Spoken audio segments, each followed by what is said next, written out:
So let's start off with pandemic-ish because it's still with us and it's going to be for some time to come. But how did it affect you directly, and what do you think it changes industry-wide going forward? Well, the greatest thing is obviously auditions. Like Zoom auditions and things? Yeah, and tapings mostly. So I haven't been inside a room with a casting director in a couple years now. So, there are pros and cons to both of these things. I've realized in the last year the net has been cast way wider. The casting directors don't no longer have to stagger, 10 actors that they know, 5 actors they don't know. They can just solicit tapes from across the country, if they will, and they'll just look at tapes, and so their work has, well, I don't want to say their work has been cut down because they're looking at so much more tape, but I found that I had much more opportunity in this last year than I ever had. I was reading for things across the country that I normally wouldn't have an opportunity to tape for, so that's been great. But the workload also has increased significantly. I set up my own taping room, and I'm getting so much more tapes to do. It comes along with coachings and all that stuff. Sure. So it's been a financial expense of building your own taping room and having all the equipment and all that. I know what you're saying is legit. I mean, about the fact that you can do readings or tapings or whatever. But I still think there's a value to having that person in the room. I want to see how you carry yourself, how you present yourself, how you interact. And I think that's kind of missing because if everybody's doing things remotely or continuing to do things remotely, you kind of miss that opportunity. I want to check the person out as a person. Absolutely. I mean, I think that's a question that you would more so want to ask a casting director, but that's my take on it too. Like, they want to know your personality, how you're going to be if you're working on a big role. Are you a fun, nice person to go around with, or are you just like super into your stuff and maybe you don't take direction well? And that's another thing, they can't give notes. They don't have the time to watch each tape and give specific notes and send it out in an email and say, retape this thing. They really just have to take it for what it is. Us actors, we kind of lose the opportunity to show that we can, be directed a certain way. So again, yeah, pros and cons, for sure. Are you easily directed?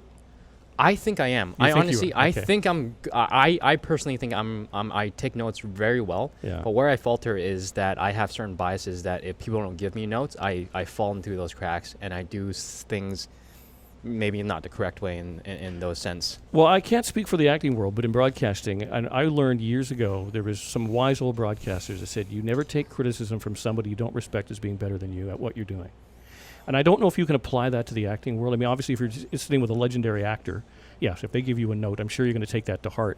But if just somebody says, hey, you know what, Donald, I think you should try this, can you deal with that?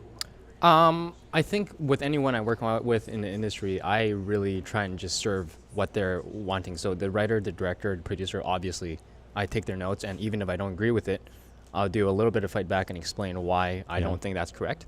But if they insist, it's their thing. I'm here just to serve it. But I mean, if you're talking about with them hanging with my friends and they're watching me, my dad. Oh yeah. My dad used to be a huge critic. Like, he was my biggest fan, but also he was not afraid to criticize what he thought was improper. And yeah, I mean, I feel that's a little bit harder to take because it's like I'm the one who's doing it and you're not. Do you think you're a victim of typecasting? And be honest. Like you've established yourself at some role and you just keep replaying it, or do you feel like you're up for everything? So I feel like people like me, we're going through this change in our generation that we haven't seen before. The opportunities are coming, and there are stories that are being told for Asian Americans, Asian Canadians, and never. Right.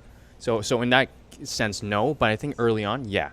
Early on, I mean, I wasn't even typecast. I was type auditioned.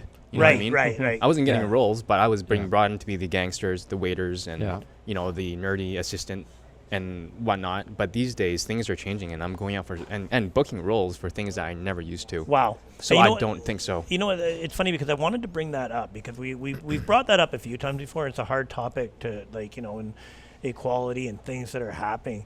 Do you think the film industry's finally getting it?